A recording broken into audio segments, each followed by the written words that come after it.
Good evening.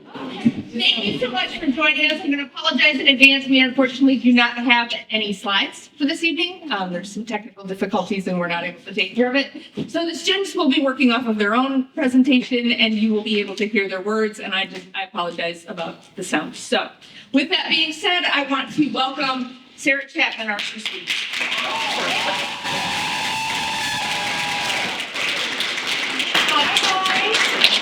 Okay, so welcome to Real Talk 2024. Thank you all so much for showing up.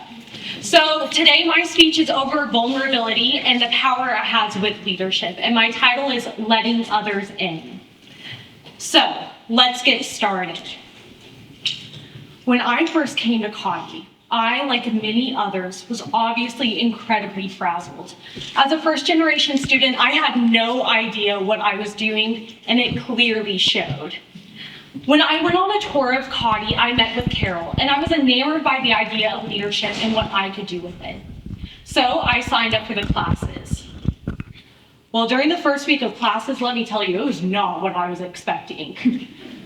I remember sitting there thinking, we are not learning about leaders, we are talking about ourselves and our feelings. And to freshmen there, that was absolutely terrifying. So further on during the week, Carol had a list of traits, and these were traits that all good leaders were supposed to have. So she was looking at the traits and she said, does anyone have any issues with any of these? Well, I want you guys to know, if you know me, and if you don't, you'll quickly realize tonight that I love to share my opinion. So I quickly shot my hand up and I said, of course, vulnerability. There is not a single thing you can get me to do to be vulnerable with you. Though I didn't mean it as a challenge, that is certainly how Carol took it. So we got to work. For the past 4 years, through meaningful conversations, books, and just growth, I have been able to take that scared 18-year-old girl who couldn't share a vulnerable moment with you to save her life, to the confident 21-year-old woman who is standing before you today, who was able to give this speech. So today, I'd like to take you on a journey on why leadership matters so much and why vulnerability is a catalyst for authentic leadership. Because vulnerability is not a liability. It is a profound strength. So, before we get into the nitty-gritty of why vulnerability matters so much, I first want to examine two different quotes. The first quote is by Webster's Dictionary, and it states, "The quality or state of being exposed to the possibility of being attacked or harmed, either physically or emotionally." Now, I don't know about you guys, but that certainly doesn't sound too great to me. So let's reframe this definition and approach it from a more leadership perspective. According to Brené Brown, who is an expert and leader in vulnerability, she expresses that vulnerability is the birthplace of courage, connection, and creativity. Now, to me, that sounds a lot better. When we examine vulnerability, we need to first examine why it matters so much in terms of leadership. In order to be a good leader, there are some qualities that you have to have. You have to be authentic. You have to be honest, and you have to be open. And without vulnerability, you certainly can't do that. So now I want to describe to you why vulnerability is so essential. First, it makes you feel safe to share. When you hear a leader express that they've made a mistake or that they have concerns, that opens up the floor and allows them to also share their mistakes and concerns. And according to Leadership Edge, a book that we have used during my vast 4 years at Cottey, they talk about how vulnerability actually gives a leader a creative edge. Why is that? Why does vulnerability matter so much that it lets you have power over someone else? Well, vulnerability allows you to be a more adaptable leader. Again, when you express your concerns, when you express that you have questions or that you don't know everything, this allows for your team to also be able to open themselves up for that as well. Now, obviously, this is hard. Obviously, there's a reason that I'm up here today giving this speech, and that's because jumping into vulnerability isn't easy. It takes time, effort, and growth. But there are some certain practical ways that can help you on your journey. First, I want to talk about acknowledging vulnerabilities. I'm going to be real with you guys. That is absolutely the hardest part for me. Allowing myself and allowing others to be aware that I have vulnerabilities or that I can make mistakes, I'm just not a fan of it. But when we take a deeper look into acknowledging your vulnerabilities, you see not only what it does to you, but what it does for your team. Being able to say, I don't have all the answers, is a lot easier said than done. Next, I want you to be able to leverage for growth. Something I will continue to repeat during the night because it is so essential is vulnerability is not a weakness, but it is a profound strength. So when you leverage your growth, when someone approaches you and they ask, what have you been through? How are you in the position that you are today? You're honest. Being honest and authentic can open up a whole plethora of different ways that you can connect to your team. It is okay to make mistakes. And as a leader, we often don't speak about that. But obviously, as a leader, it is impractical to not make mistakes. That is how you and your team grow as well. So next, using a term coined by Brene Brown, rumbling with vulnerability. Now, rumbling with vulnerability means that you are aware of your vulnerabilities and you want to talk about them. You want to build that trust and admit those mistakes. So now, I want you all to raise your hand if you have ever held back from sharing an idea out of fear. Yeah, there's several of us. It's a very common issue.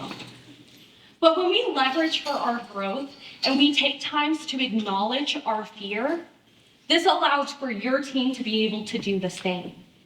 An open team is able to solve vast different problems than with a leader who can't, admit when she's wrong. What we have to focus on is the fact that vulnerability is a strength. Now, there has been a time where I have had to push myself to be able to build trust with my team. And that is exactly the next step to being able to have a practical lead to vulnerability.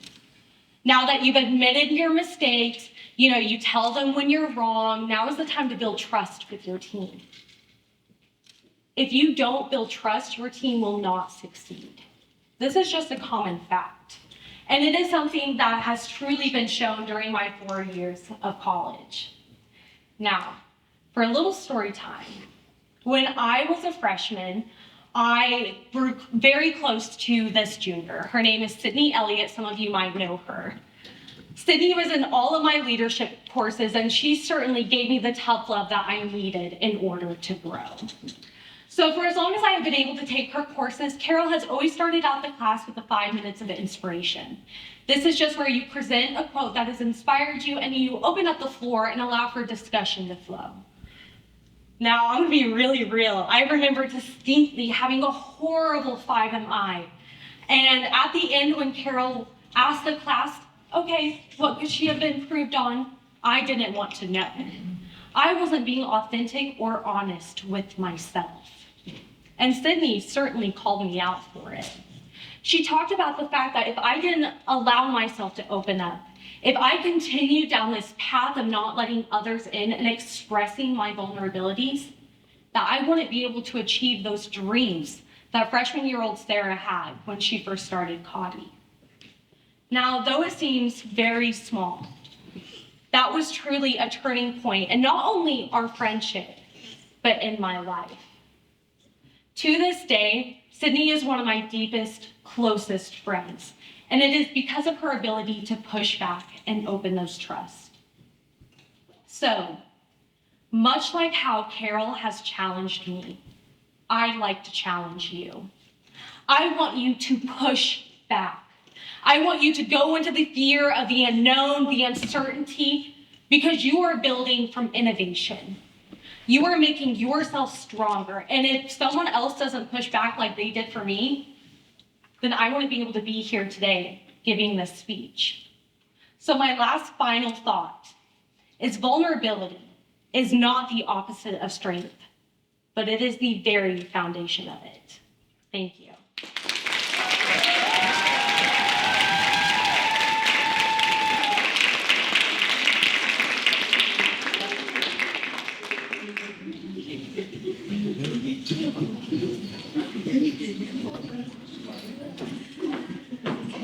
Hello, everyone.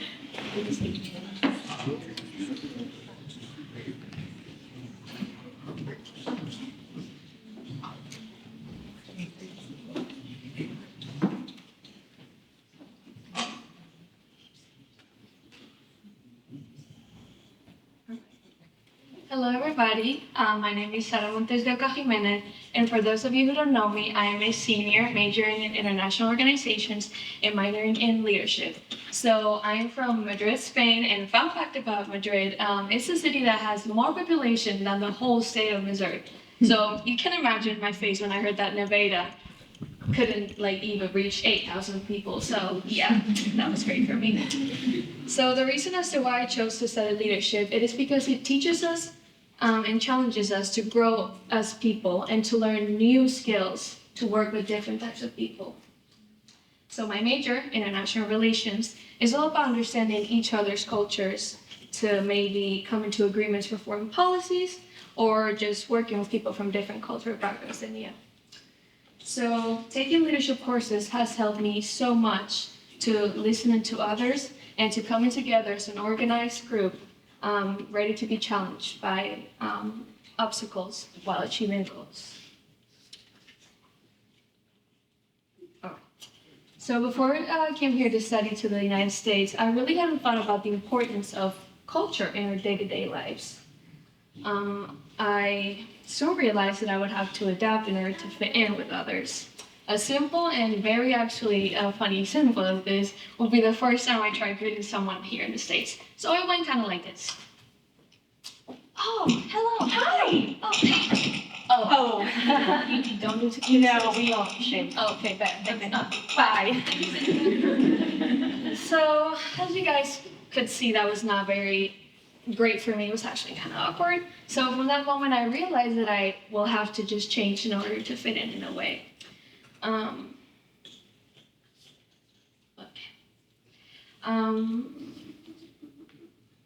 Sorry, yeah, click. All right, so now that we know what it is to feel different from other people, we gotta understand what culture is first. So, culture is described in our book. The learned beliefs, values, rules, norms, and symbols, and traditions that are common to a group of people. Culture is also dynamic and transmitted to others. So, now that we have the basis of what culture is, you might wonder how it interacts with leadership, but most importantly, why it matters at all. So there are two concepts that are closely related to culture and leadership. We have ethnocentrism and prejudice. The book that we're using for another leadership class, Leadership Theory and Practice, suggests that ethnocentrism is a tendency for individuals to place their own culture, beliefs, or racial or ethnic at the center of their observations of others and the world. Ethnocentrism can be a major obstacle to effective leadership since it prevents people from fully understanding each other's viewpoints. For instance, if one person values respecting authority strongly, it might find it difficult to understand someone else that challenges authorities because of their culture. Prejudice is defined in the same book as judgments about others based on previous decisions or experiences. It just helps us to lessen our own anxiety and uncertainty at the expense of others. Attitudes of prejudice inhibit qualities in other people. In order to be an effective leader, you will have to avoid these two concepts at all costs. So, culture and leadership are directly connected, like I just explained, and the increase of globalization have made it so much more important in today's world to understand how cultural differences affect the leadership process.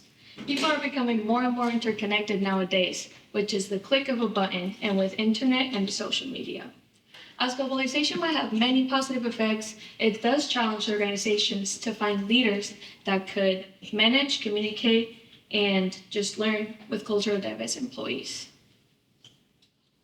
So, now that we know the importance of understanding one's culture and others, what steps should we take if we actually want to become that person?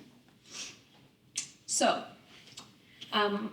two scholars, Adler and Bartholomew, contend that global leaders need to develop 5 cross-cultural competencies. First, leaders have to understand business, political, and cultural environments worldwide. Second, leaders need to learn the perspectives, tastes, trends, and technologies of many other cultures. Third, they need to be able to work simultaneously with people from many different backgrounds. Fourth, leaders must be able to adapt to living and communicating in other cultures. Fifth, and certainly not last, they need to be able to relate to other people from other cultures from a position of equality rather than culture superiority. Leaders who can navigate these culture dynamics can build stronger and more adaptable organizations and communities. Getting to know someone's culture can make truly full meaning of who they are and why they do things they do. I remember my freshman year after I had fouled out in a game, and if you're not really familiar with basketball, when you foul out, you cannot go back into playing the game. So after I had fouled out, I walked to the end of the bench, sat, untied my shoes, and just, didn't think anything about it because in Spain, that's just a usual thing to do. And also my last coach at my high school told me to take my shoes off and put on a cover shirt if you had fouled out so that he knew he couldn't play you. But I do remember that by Coach Smith's reaction, she was not happy about it. So I was like, uh-oh, I'm in trouble now.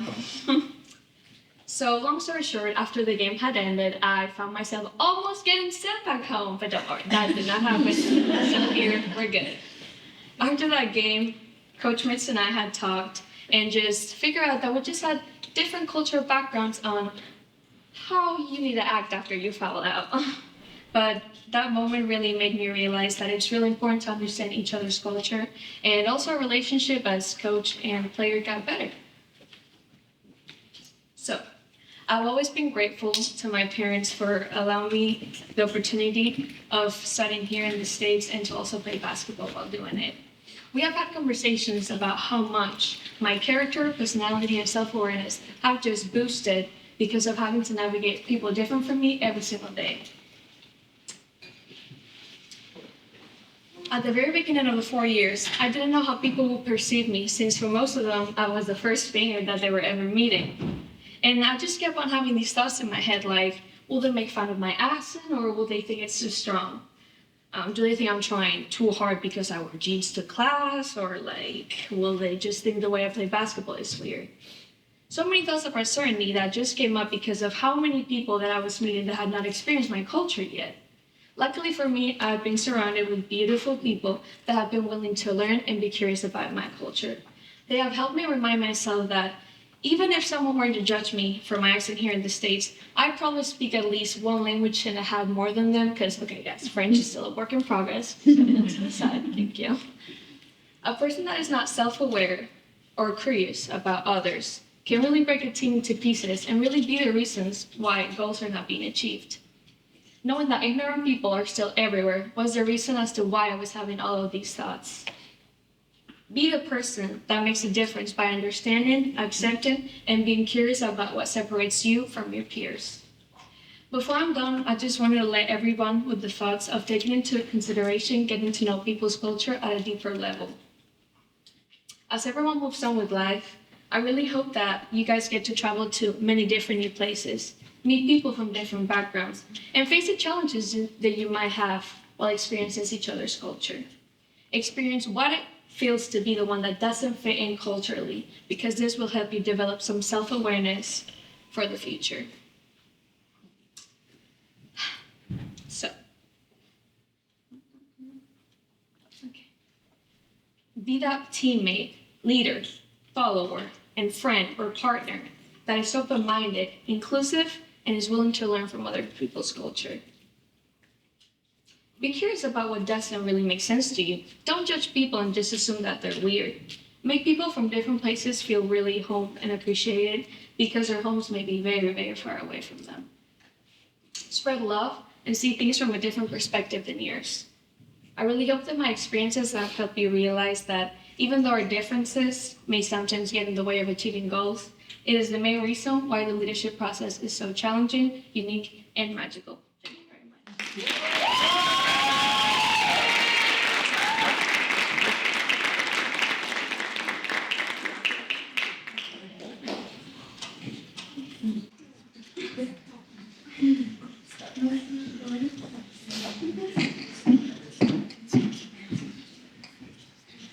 Hello, everyone. My name is Caitlin Smith.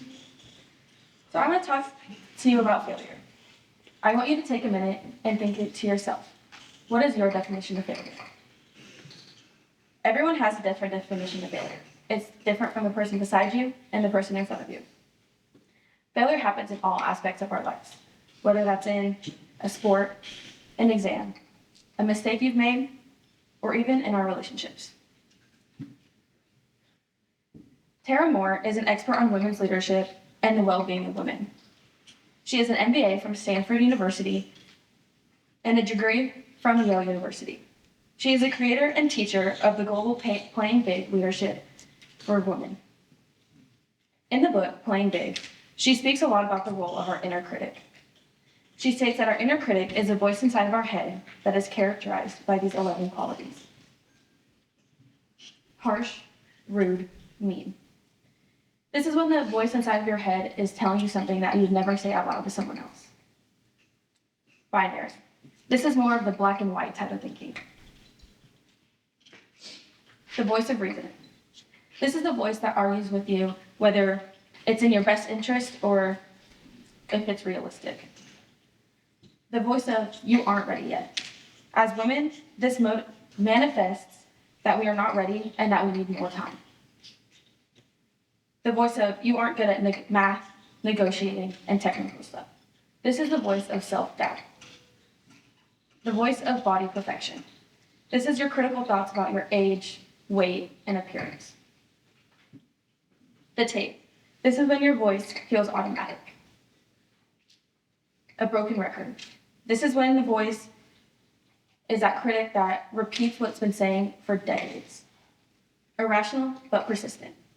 This is when we know that voice is irrational, but we still let it take that power over us. The 1-2 punch. This inner critic will attack your critical thoughts, but then it will shame you for having these thoughts. Our inner critic may take inspiration from the critical people within our lives.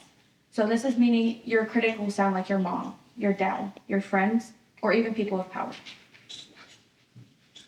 So now I want to talk about the inner critic that we all have. This is the voice inside of our head telling us that we can't or that we're not good enough. Often, this leads to second-guessing ourselves, our self-doubt. The inner critic is in our heads for many different reasons. It's there to protect us from disappointing ourselves and from being rejected. So, our inner critic tells us that we aren't good at things and that we're not qualified for certain tasks. Being able to know the difference between your inner critic and realistic thinking is crucial to being able to reword what we're trying to portray. For example, our inner critic focuses on a problem where our realistic thinking is more of a solution-based. When I hear the inner critic inside of my head, I have learned and taught myself to allow that voice to motivate me. I try to reword my inner critic into a phrase where I can better myself instead of let it turn me down. This is known as our inner mentor.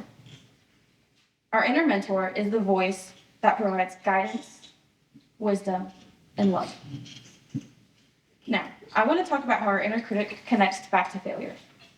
When I think of failure, I think of a learning opportunity.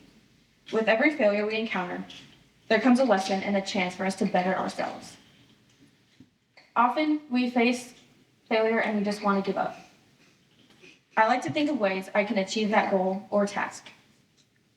I don't let failure tear me down, I let it motivate me. Being able to reword failure is a way to view it in a different light. To overcome failure, I use these 8 tips. Accept the feelings and emotions. Just because you fail, your life is not over. Find something and learn from it. Find inspiration that sticks. Don't give up, no matter what. Always remember your passion. Surround yourself with positive people. And finally, don't isolate yourself.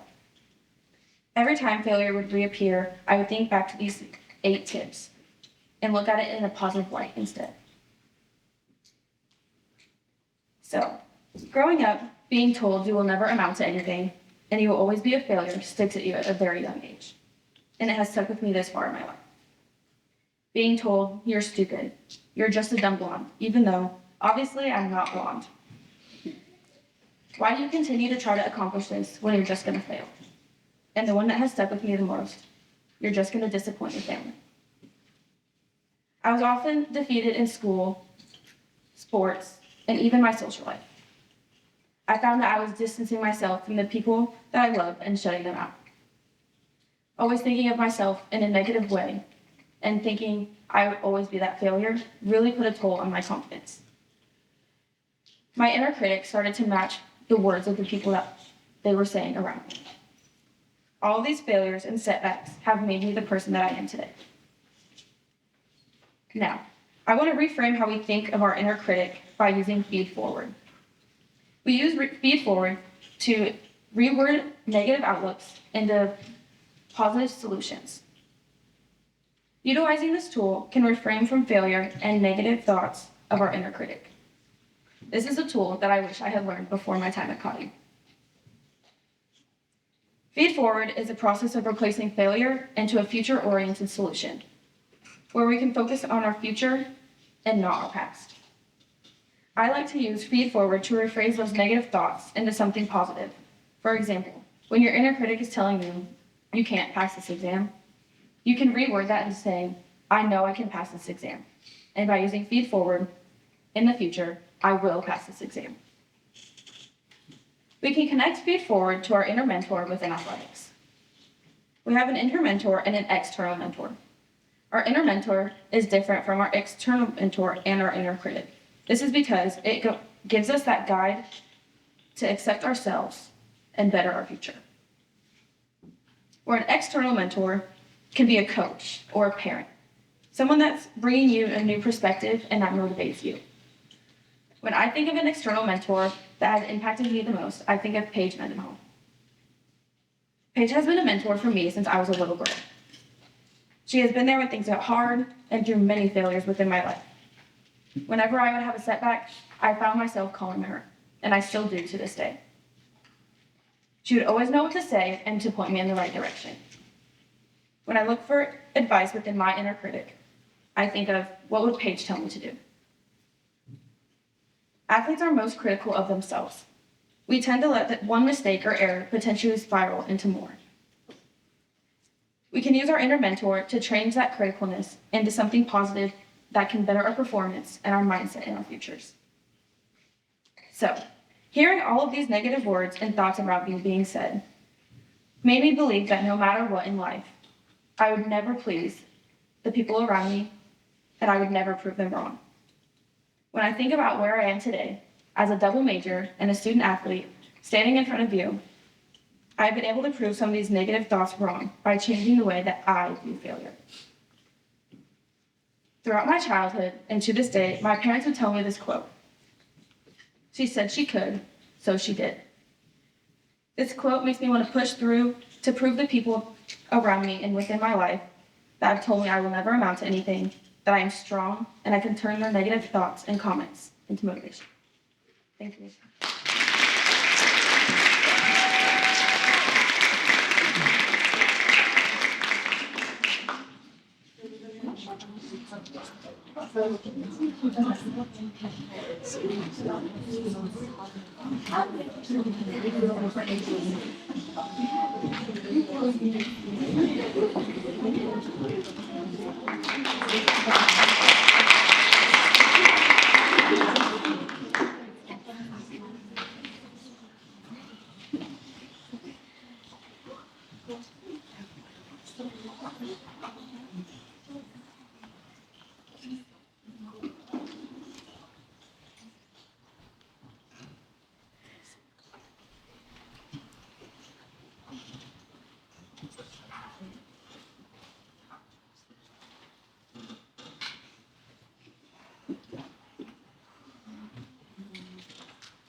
Imagine, it's the year 2018.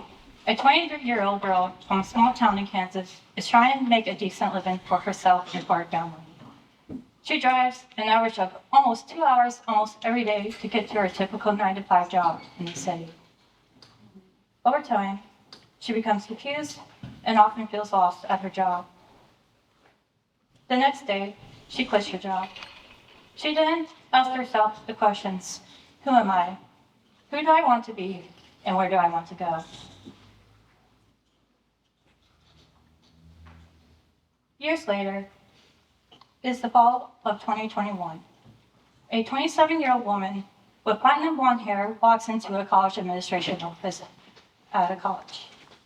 She shakes hands with a man who works at the college. She tells him why she's there. She's just not any woman. She's there to learn what business is and to reclaim her confidence. That is power. Tonight, she is talking to a large audience at the Missouri Recital Hall and to people all over the world. Tonight, she wants to talk about the power of leaving.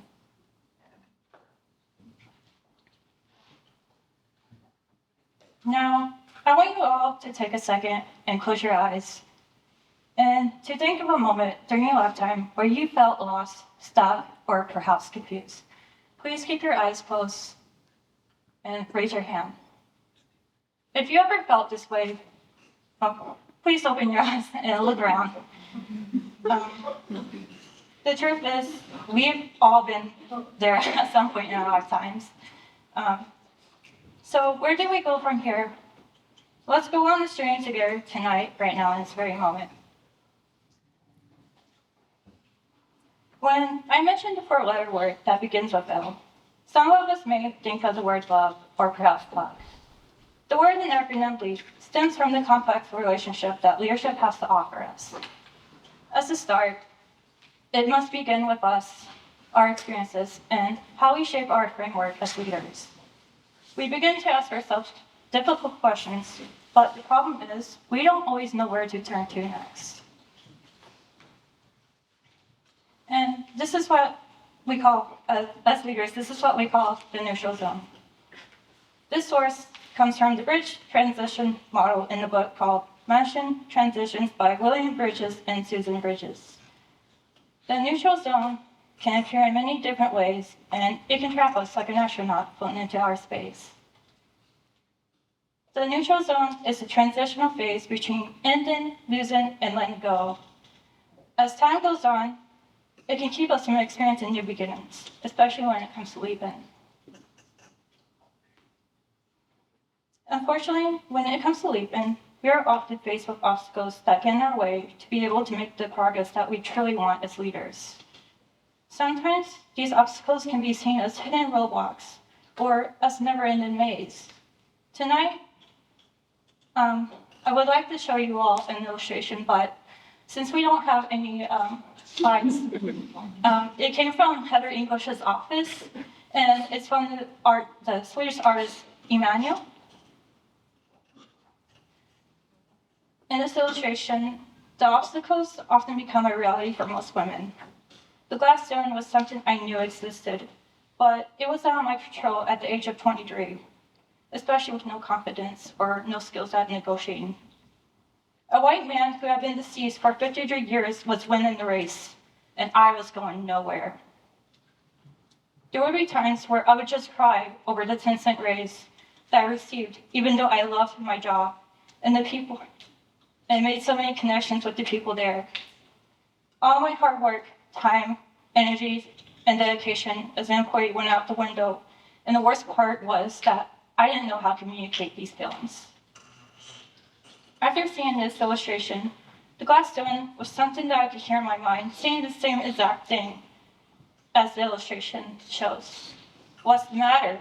Is the same distance wrong? At the time, it hurt me to see that I was being taken advantage of by this entity that happens in the world of business and leadership. But it also made me realize so much more about myself when I made the decision to go back to school. During my first year at Cottey, I had to rethink who I truly wanted to be as a leader, and that was not always easy. it came to a point where I was asking myself in the mirror, am I a business major or am I a leadership major? And at the time, it truly felt like a fork in the road because I thought I had a passion for both fields, or so that's what I thought. Discovering one's own leadership in the college setting was something I didn't know existed, while on the other hand, business provided this opportunity to be hands-on and to network with other individuals. At the time, I asked other people for advice, and they all said, well, you could always do both. And so that's what I did, except it wasn't for me. And that's where the outside principle comes in. So this source is from a book called Act Like a Leader, Think Like a Leader by a professor named Hermina Arvara. The outside principle is a concept in leadership that asks us to think about who we are from outside in. It consists of redefining our job, who we network with, and the self. For me, it became the camera lens to future opportunities, who I would meet along the way, and seeing the leader that I could be. Now, I want to ask, how many of you have heard or dealt with the inner critic? You're not alone. Much like the last time, the inner critic can appear in many forms, and it can show up at different times. The inner critic is it's the internal voice in our mind that devalues who we truly are. To me, the inner critic can appear as an ugly monster with different disguises. According to Tara Moore in Playing Big, the inner critic can have up to 11 characteristics. These characteristics can often prevent us from thinking in a positive way that prevents us from moving forward. The inner critic can be the number one obstacle that often gets in our way from leaving, and that can affect quality of life. Now, what can we do about the inner critic, and how can we prevent from living in our mindset rent-free?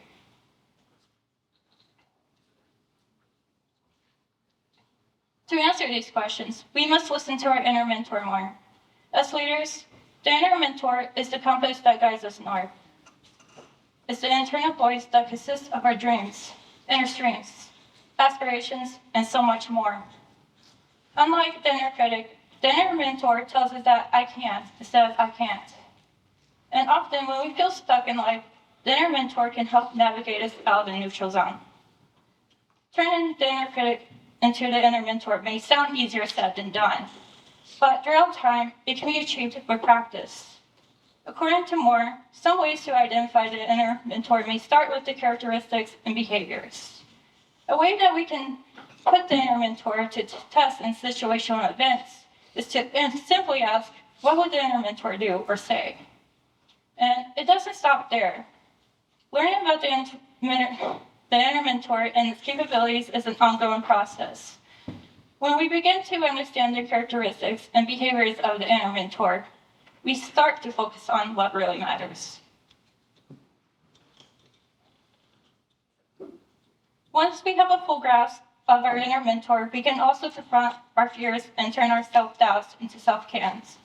According to the Oxford English Dictionary, fear is the emotion of pain or uneasiness caused by the sense of impending danger or by the prospect of some possible evil. Now, that's a very overwhelming definition. To break fear down is the triggered emotion that shows up in the freeze stage in the body's fight or flight response. When I think of overcoming fear, I think of a quote by Amelia Earhart. She said, use your fear.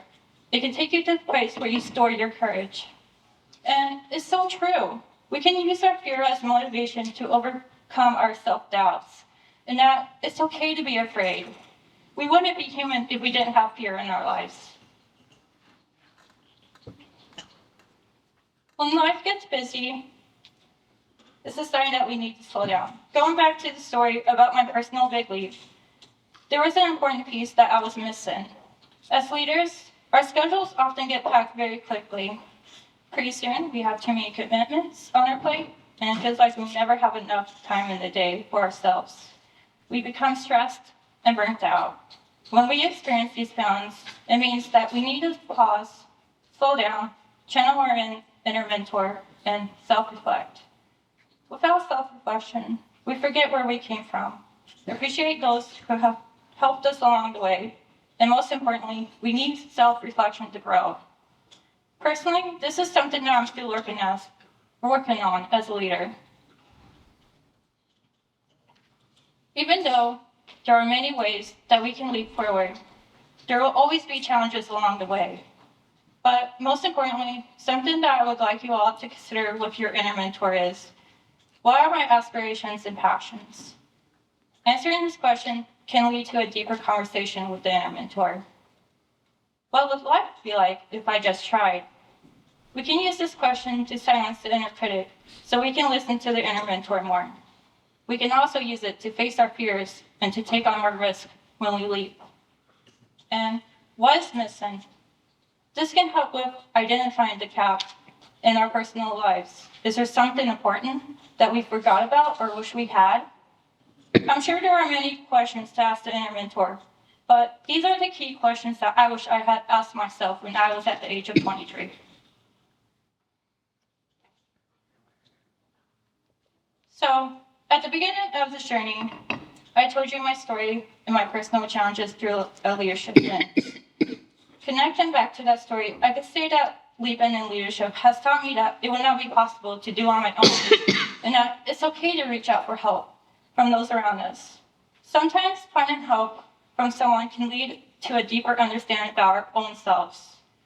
Every day, I'm still learning and reflecting from my past experiences and how they inspired me to be the person on the stage today. With all that said, I would like to say that the story of where I'm going next would not be possible without all of you. Thank you.